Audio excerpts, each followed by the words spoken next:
we'll make a start now, and anybody joins in the next few minutes, they're going to miss a bit of a welcome. So yeah, thank you everybody for joining.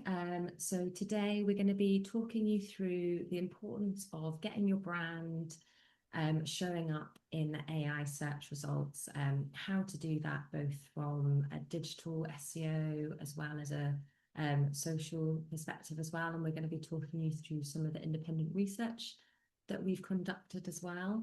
So yeah, I hope you find it really useful. Just to give you a very, very quick recap of who we are. Foundation, we are a beauty and wellness specialist digital marketing agency. Here are just a very quick recap of some of the channels that we focus on, predominantly SEO, which is now spanning into geo, paid media, content, CRO, digital PR, social media, and we do strategy and insights and some training and consultancy for brands as well. Just a very quick recap of some of the amazing brands that we've worked with. So yeah, in really good company. We've worked with some of the best names in the UK, really, from Space and K Benefit, Real Techniques. So yeah, you're in good company if you decided to come and work with us today. Just a quick little intro to who we have on the call today. So I'm Olivia, I'm the performance lead here at Foundation. So I, alongside Ethan, who is our marketing manager, we do all the marketing for Foundation. I look into all the trends and insights and feed that into our clients, as well as creating the lovely content likes of this research that we're going to be talking you through today, through to our socials and white papers. So yeah, hope you find that all really interesting. And I'll introduce you to Joe. Hi everyone, good morning. I'm Joe. I'm the team lead for social here at Foundation, and myself and my team do everything social essentially for all of our amazing clients in the beauty and wellness space. Cool. So without further ado, the next few slides I'm going to be talking you through are taken from some research that we've done in collaboration with SimilarWeb. It's a really simple slide here that you can see that Gen AI searches are just surging month on month. They're getting more and more, while kind of Google searches are slowly on the decline. So this isn't something that's going to be happening in the future. It's actually happening right now. So it's something that brands really need to be aware of and actually putting their strategies into place right now. This graph, I think, really nicely shows the types of queries that people are searching for, both in search engines and in the AI platforms. What you can clearly see here is that the way people are finding products and that they're discovering brands, how they're buying brands is really shifting away from traditional search. It's pretty staggering to see the difference between AI and search when it comes to both the discovery phase as well as the evaluation phase, and even bleeding into like the buying side of things. So consumers, rightly or wrongly, are putting a lot of confidence into AI searches more and more. So I think it's safe to say that where people are buying products is going to be changing into AI's favor as the models develop and the likes of ChatGPT develops their shopping functions as well.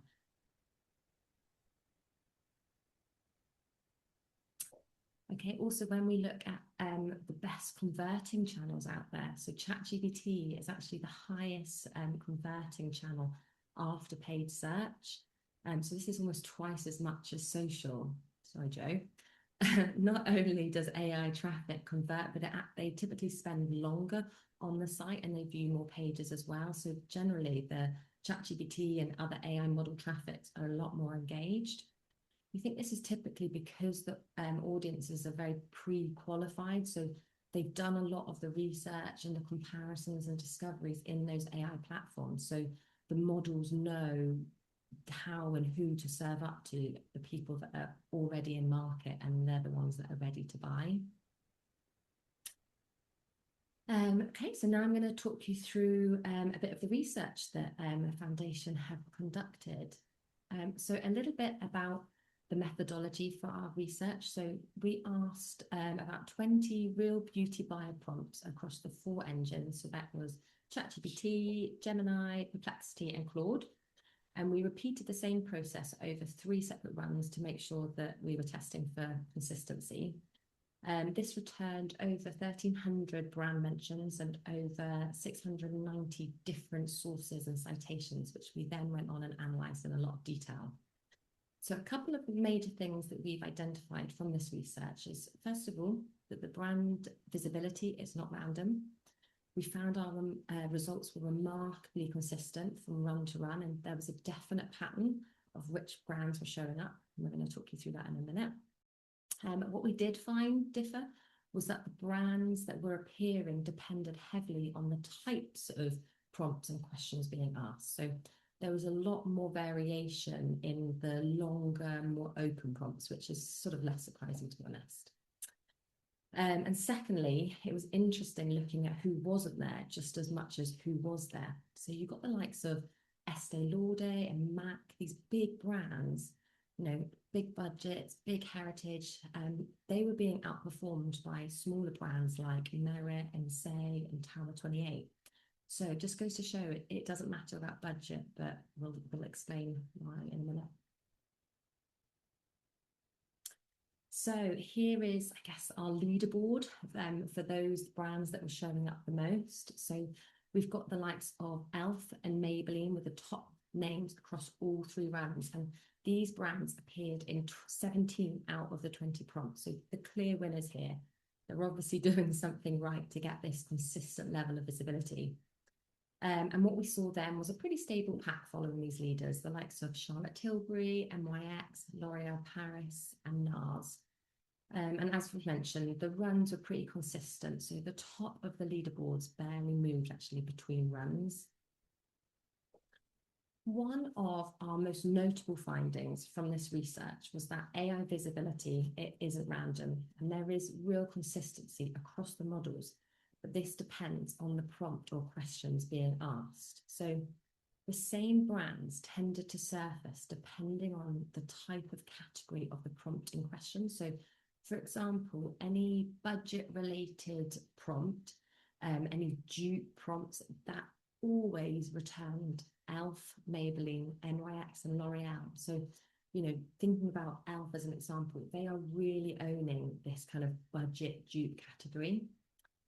The same goes for the likes of Tower 28 and Say. Whenever any of our prompts were talking about clean or vegan-related questions, those 2 brands consistently appeared in the results.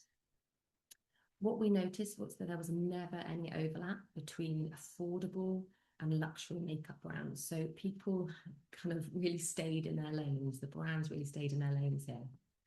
So this is one of our key takeaways and recommendations from our research, is that brands need to own their category.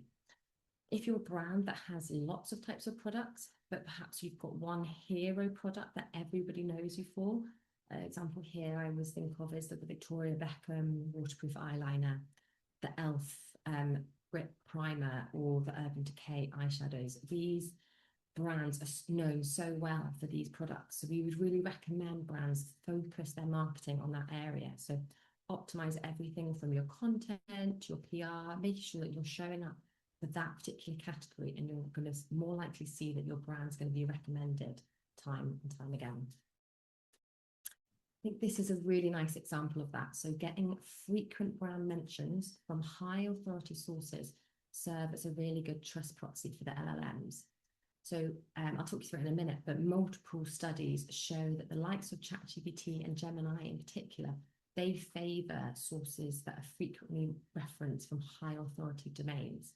So the likes of Say and anything related to clean beauty, it appears in really big publications like Forbes, Who, What, Where.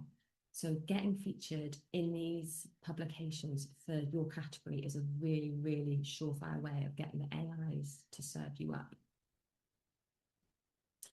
Our second really very clear takeaway from the research, and one that feeds into one of our takeaways, is how differently the AI engines behave and where they actually get their sources from. They source answers really differently depending on the model. So I'm going to take you through these in a little bit more detail here. So ChatGPT, first of all, cites big editorial publications the most out of all the platforms. The likes of Vogue, Allure, Cosmopolitan, those are the publications that appear time and time again on ChatGPT. So as a main takeaway for ChatGPT, we can typically say that they reward brands that invest heavily in PR and get the strongest coverage. Perplexity actually names the fewest of brands. So we like to think of these guys as like the strictest gatekeepers. They lean heavily on the likes of Reddit for their sources, as well as retailer sites like Boots. So really for success on Perplexity, our takeaway here is that building a community and having a strong retailer presence matters most for Perplexity. Claude, out of all the four models, is actually the most idiosyncratic of the four. So we saw that 24 brands appeared exclusively in Claude. So Claude significantly cites much more smaller SEO style publications compared to any of the other models. And they're sourcing from a real amalgamation of different websites and blogs. So in our opinion, Claude is probably the most like open model for smaller, lesser known brands to try and tap into. And finally, Gemini sorts the most, cites editorial the most, but it's more likely to lean on brand owned and official product data and authoritative directories more than other models. So medical organizations and clinical studies are really important for Gemini, sorry. So we think this is the biggest differentiator for Gemini, and how if you really want to win on Gemini, that a lot of your wins would come from getting good, consistent, structured product data, clear content on your website like FAQs, as well as trying to secure authoritative certifications and a strong directory presence. So this matters just as much as press coverage for Gemini. So as we saw from the previous slide, editorial and digital PR kind of dominates and it remains the key driver for AI visibility sources. And I think it came as 44%. So the clear winner in terms of the sources. But the data also shows that retailer presence, as well as structured product pages and authoritative directories, are also really pretty meaningful second tier. So it's just trying to find the right mix. Depends on the engine that you would like to rank in. The single most cited source was Reddit, and this was ahead of publications like Vogue, Allure, Who, What, Where, and Marie Claire. So actually finding the mix between earned and organic community presence is kind of the recipe for most of the models. Interestingly, owned media accounts for just 7%, so pretty small in comparison. And so we know that the models prefer citing third parties writing about brands rather than the brands talking about themselves.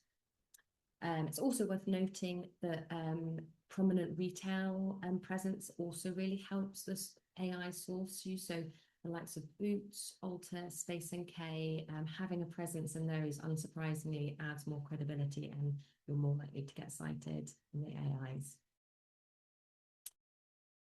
This is a little study by Organic Labs. So they compiled multiple AI studies to total up what's most important to help enhance a brand's prominence in AI models. And I think this really backs up our research really nicely too. It really shows the combined importance of digital PR and brand mentions alongside the likes of structured data, comprehensive data, and credible content on your site, and how these serve as trust proxies for the models and therefore what generates the most citations and giving the highest confidence scores for the models to recommend you. Cool. So I hope that was all really interesting for you guys and not too detailed. Just to recap, our 3 takeaways here then, if you want to get your brand showing up in AI, it's to look at your categories and how to own it, how to target the right publications, and how to garner as much social community as possible, which Joe is going to talk you through. So you want to pick a category rather than owning and competing in every category. Beauty brands need to pick what conversation that they want to be in. So, if you are a cheaper, more budget, dupe-friendly brand, then focus on that and focus on getting coverage for those types of pieces. In terms of publications, what we found was that the set that the AIs look at are actually pretty small. Vogue, Allure, Who, What, Where, Marie Claire, these names consistently showed up time and time again. So focusing your PR coverage on those is the highest leverage play.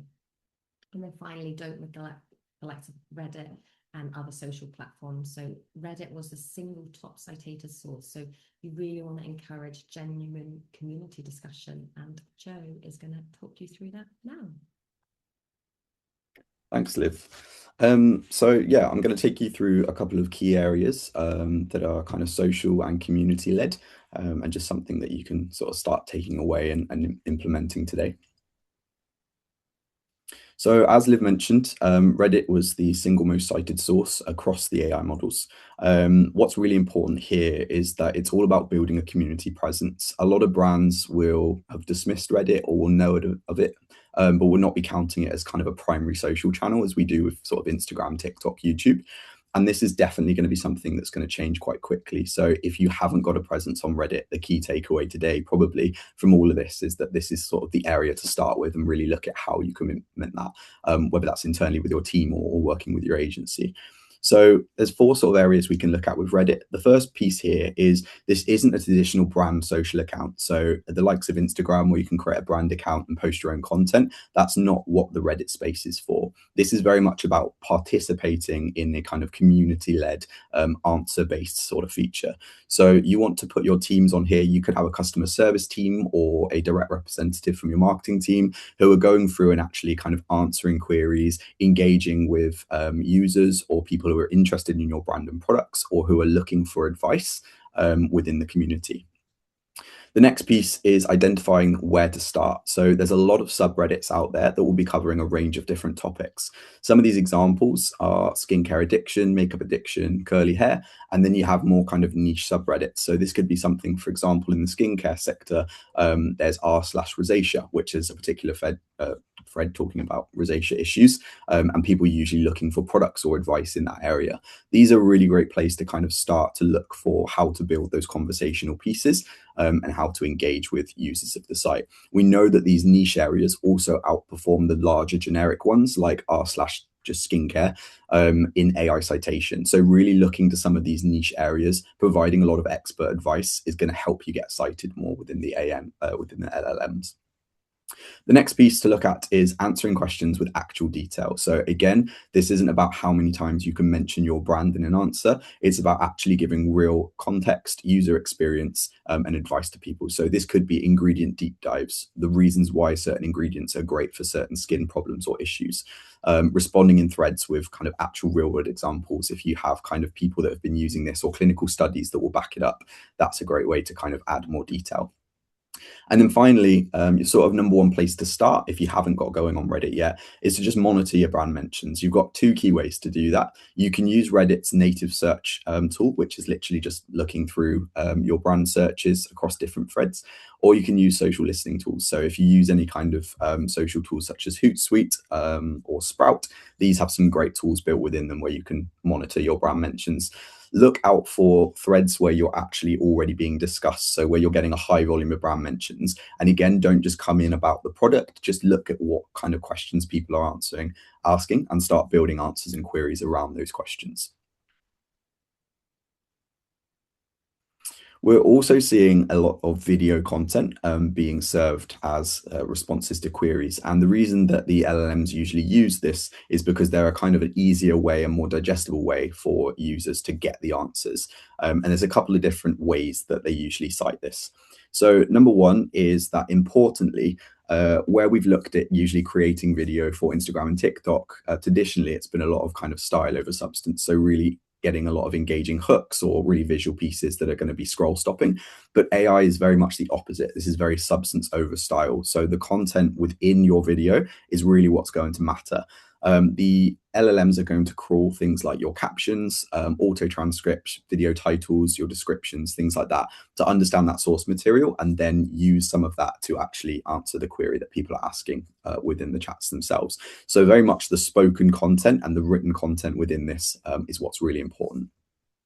The sort of how-to styles, so this versus this, routines, ingredient-led breakdowns, that's what's really serving in terms of actual video links. So the LLMs will actually push people over to watching those links back on YouTube and TikTok if they think it gives a good enough and an in-depth answer to what people are looking for. On YouTube, making sure that things are fully optimized. So whether it's your captions, whether it's making sure you have detailed descriptions, creating chapters that are going to tell LLMs where in the video they can get the answer what they're looking for is really key as well. This essentially gives your AIs more indexable text to pull from. And then finally, LLMs are favoring creators and channels that have topical consistency. So essentially, you want to be creating video that's consistently compounding on certain topics in your area. So if you are a brand that's focused on a particular skin issue, for example, you want to make sure you've got a consistent amount of video across the different channels that are really tackling that subject in detail in lots of different ways. And then when you choose to work with creators, you want to make sure you're not just choosing a generic creator that's maybe got a big following and is going to get your voice out there. It's actually about looking at a creator that also can command that content. So if they're a particular creator who has, I'll use rosacea again as an example from earlier, that's a great one to work with if you're then a brand that also tackles that subject. So AI will compound that and more likely will serve that content for your query results. And then just a kind of takeaway from this is just not forgetting that you can really repurpose video across the board. So looking at what kind of TikToks are working, they can be repurposed or rebuilt into longer form YouTube videos with chapter sectors, which will then serve better. And vice versa, if you've got traditional long form that you're finding is being cited in AI, feel free to take that and recreate kind of shorter series versions of that where you can. We're seeing what's working really nicely is a lot of brands that are using series-based or episodic content. So creating pieces that kind of have part one, part two, part three is getting cited a lot. There's an example where Liv showed earlier that the brand Elf is getting highly cited across the models. And they've got a great example on their YouTube series of videos that connect to each other and are compounding that content piece in one particular subject. So we can actually see in real time that what we're saying here is physically working for the brands that it's built for. The next piece is review platforms. So again, not a traditional social channel, but a really kind of important area for community building and something that we are sort of starting to see AI LLMs play a part in answering queries with. So the key takeaways with this is that aggregative sentiment matters. So it's not just about having a good star rating. It's about making sure that across the different review platforms that you're mentioned on, your overall brand sentiment is positive. Again, if it's positive or negative, that's where the AI kind of is going to take the overall sentiment and deliver that verdict when it gives the answer to the query. Number two is volume and recency. So essentially, you don't want 20 different reviews from 4 years ago. You want 400 reviews from the last 12 months. That's the piece where the AI is going to really pull from it. So it's important to make sure if you're not on the review platforms, that you do make sure that they're on there and people are actively playing a part, and also look at incentivizing or encouraging people to leave reviews when they've had a positive experience. Review response is really important as well. So if you've got a particular query, but consistently you have the brand coming back and answering those queries across the review sites or going back and engaging in customer service, the AIs will make sure that they note that, and it will play a part in how they serve that overall brand sentiment as well. And then finally, verified badges and businesses do carry more weight. So where we looked across the brands that we did this research with, we can see the majority of them are getting cited, either have a business badge or a verification across these review sites. So making sure you properly organize that and set it up is really key as well. And then this is one that's going to kind of come at the later stage. So once people have kind of done their verdict on a brand or a particular product and they want to purchase it, localization and local availability is playing a big part. And this is something that will likely grow as well, especially for sites like ChatGPT, who are starting to look at shopping modules and things that they're going to add in natively to the platform. So LLMs are helping people actually discover nearby products through different queries. So people that might be searching for a particular product near them or a brand that's actually local. So for example, searching for Scottish skincare is going to bring up local results more likely if you live in Scotland. So it's just thinking about how that applies to your brand or your product basis. More localized stock options and clear delivery information is really key. So whether you're stocked in different stockists like Boots Superdrug or you're a direct consumer yourself, making sure that you've got clear delivery page with information on it that's sectioned out that the LLMs can crawl is really key as well. So that's things like how long does the delivery take, what's local delivery like, all those different things that people will be looking for. Number three is keeping Google business data up to date. So it will pull more and more now from localized Google business data, things like opening hours, stock availability. And again, if you're working with retail stockists, making sure that they are keeping their stock availability up to date as well is also very key for this. And then finally, as mentioned, ChatGPT is working on a localized shopping feature. We don't know when this is coming, but it does look like it will be something soon, potentially this year.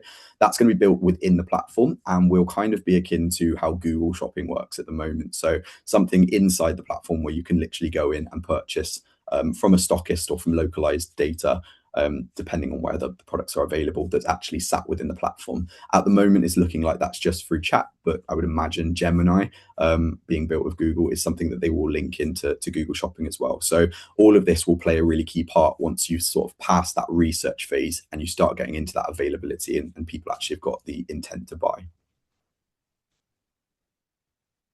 So everything we've gone through today fits really nicely into Google's EAT framework, which you might have heard of. It was released in 2018 and it was originally released around kind of native content building, but this framework works just as well for AI optimization. So the way it works is you need to essentially start by building expertise. So that's real commentary from subject matter experts that are offering a real kind of unique perspective for your brand and making sure you're compounding that over time. So it's not one blog, it's a consistent series of topical areas that you're then spreading across PR on your website and then reformatting into social pieces. That leads over to experience and really proving your experience as a brand or as thought leaders in the space. This is connecting things like your social accounts and your backlinks and really having the faces of the brand there as well. So if you're creating blogs, making sure there's author bios on that. Again, and if there's a PR piece, making sure there's somebody, it could be a lab formation person, for example, who's specialized in actually formulating that product, who's creating that piece of content. All of these things are going to really help prove that piece of experience for the brand. That helps to build the authority piece, which is where your digital PR, your backlinking, and your social starts to come in. So really building that community and focusing on the things like inclusion in your press releases, press articles in there, outbound and inbound links, and then building out that social presence with really great content through the channels that we spoke about earlier. And then all of that leads to trust building. And essentially, this is the key thing for the AI and the LLMs to look at. Is your brand or your product trusted by both people and by the sources of content it's pulling from? And if the verdict for that is positive and you've looked at those key areas, then the most likely thing is that you're going to begin to be cited within those AI pieces. Amazing. Thank you, Joe, for taking us through that. That is the end of our presentation. We've got a little bit of time now in case anybody had any questions or feedback or anything that you wanted to chat about today. We'll just stay online for a couple of minutes to give you guys a chance to have any questions and send them our way. I think we have got 2 in the Q&A. Oh, cool. Do you mind reading them out, Joe? Yeah, absolutely. So Bev has asked, what should my priorities be? And if I wanted to make the biggest impact fast, what's the first thing I should be doing? Cool. Shall I take this, Joe?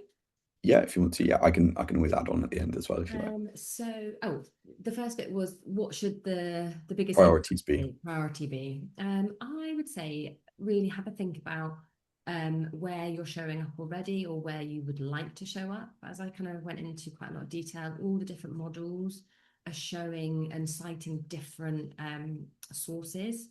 So if you really want to show up in the likes of Gemini or ChatGPT, we know that they really preference big editorial sources. And then if that's a priority, I would recommend doing like a link gap analysis, looking at what publications you're already in and which ones you're missing.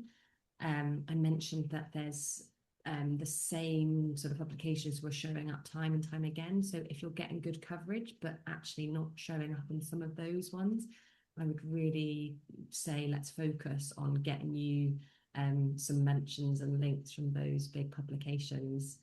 But also if you're a smaller brand, then actually perhaps something like Claude's going to be a priority for you, and actually focus on getting structured product data and clear structured data on your website. That's actually a really quick, easy thing to do yourself with a little bit of support from an agency, if you don't know where to start, that's actually a really easy thing to do, and you're not relying on big publications to feature you. So yeah, have a think about your priorities and what models you want to get featured on.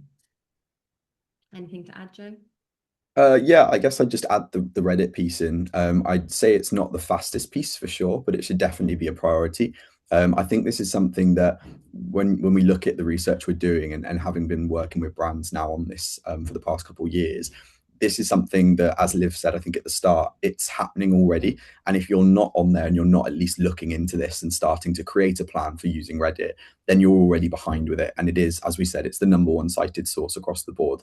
So it's really important to at least start to formulate a plan around what you might do with Reddit, and understand, does your team understand Reddit as well? For, as I said earlier, a lot of social teams, they don't count this as a traditional social channel. So there's a likelihood that maybe they won't understand the platform and how to use it correctly, to maximize your chances of being cited. So just essentially start by formulating that plan, really look on there, as we said, start with those threads where your brand might be mentioned and go from there. The next one is from somebody anonymous. So it's, how do I monitor if my brand is being mentioned? I will take this one. Not sure if this person means if it's being mentioned across AI or if it means it's being mentioned across platforms. So I'll go from both angles. So from a social point of view, as I said earlier, there are social listening tools. So the likes of Hootsuite and Sprout, and there's a few others out there as well. These have native tools built into those platforms. So if you have them or you use them as scheduling tools, it's worth potentially looking at getting those add-on modules.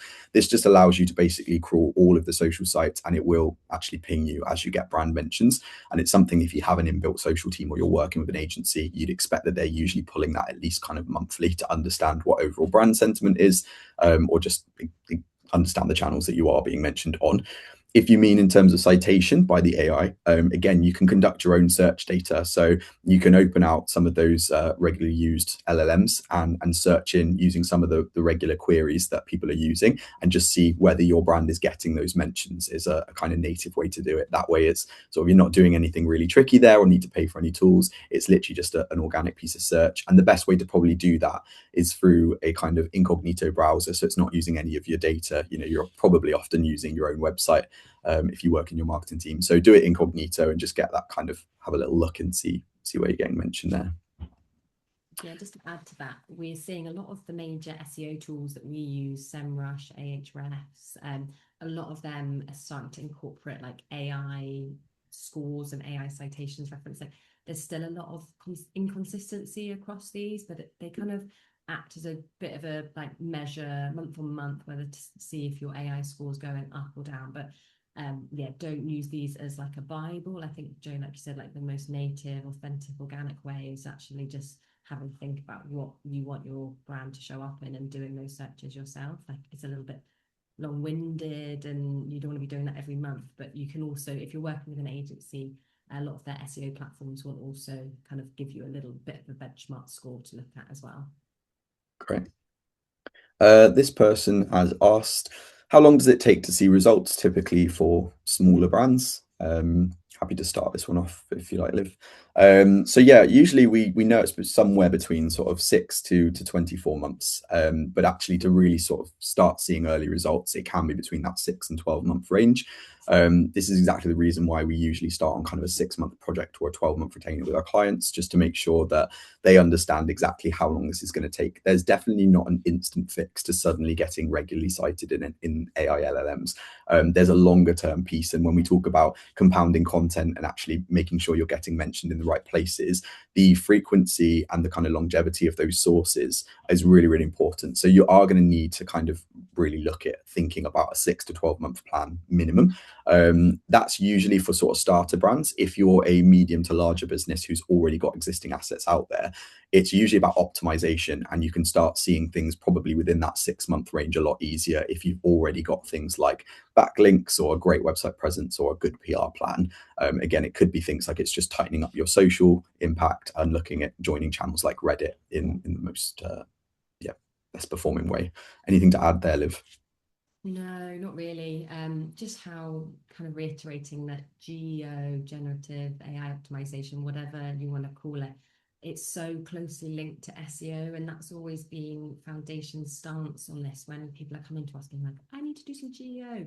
basically if your foundation SEO foundations are kind of in place, then naturally you're going to be doing pretty well in the AI models as well. And it's known that SEO is a bit of a long-term strategy as well. There's no quick wins there. So yeah, just to reiterate that there. Yeah, no problem. This is currently the final question, so if anyone does have any more questions, please feel free to pop them in now. But we have another one here. So after having structured data on the website, what's the frequency of different AI bots to crawl and index the data? Also, do all bots use data from Google's index? Slightly more technical one there. Yeah, could you just repeat that one more time, Joe? Yeah, absolutely. After having structured data on the website, what's the frequency of different AI bots to crawl and index the data? And do all bots use data from Google's index? Oh gosh, maybe a little bit too technical for me. This might be something that we need to take to our SEO team.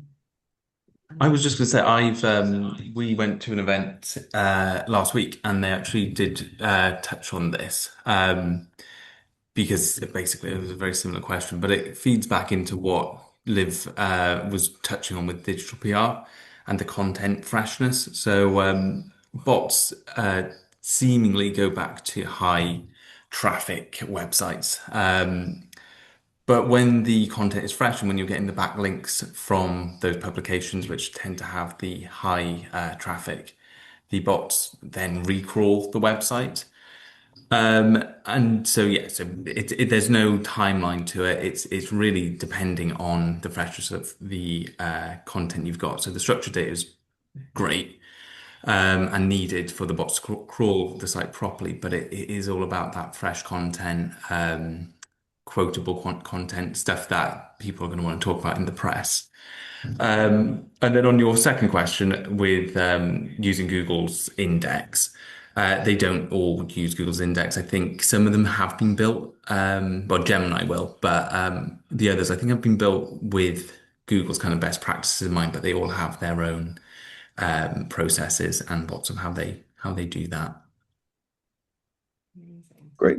And we do have one final one, which is, does having an LLM's dot text enhance AI visibility? I can take this one.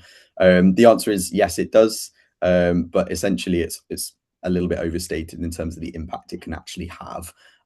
So I would say this is probably not a priority in terms of the things we've listed today. It's definitely worth having if you've already covered off the things that we've discussed. But the primary ways to kind of enhance your AI visibility is going to through the kind of key drivers that we've looked at in the study on this webinar.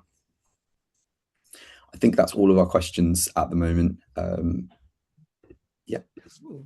Well, if you have any questions following this or any of the questions that you'd like a little bit more detail on, if you'd like any of our technical teams to sort of give you more input, then please reach out. We're going to send a follow-up email to all the attendees. I'll put my contact detail in there. So please reach out if you have any more questions. Yeah, thank you very much for joining. We really hope you found it useful. We'd love to hear from you. Any more questions, any feedback or anything would be great. Yeah, thanks everybody for joining. Thanks everyone. Have a great day.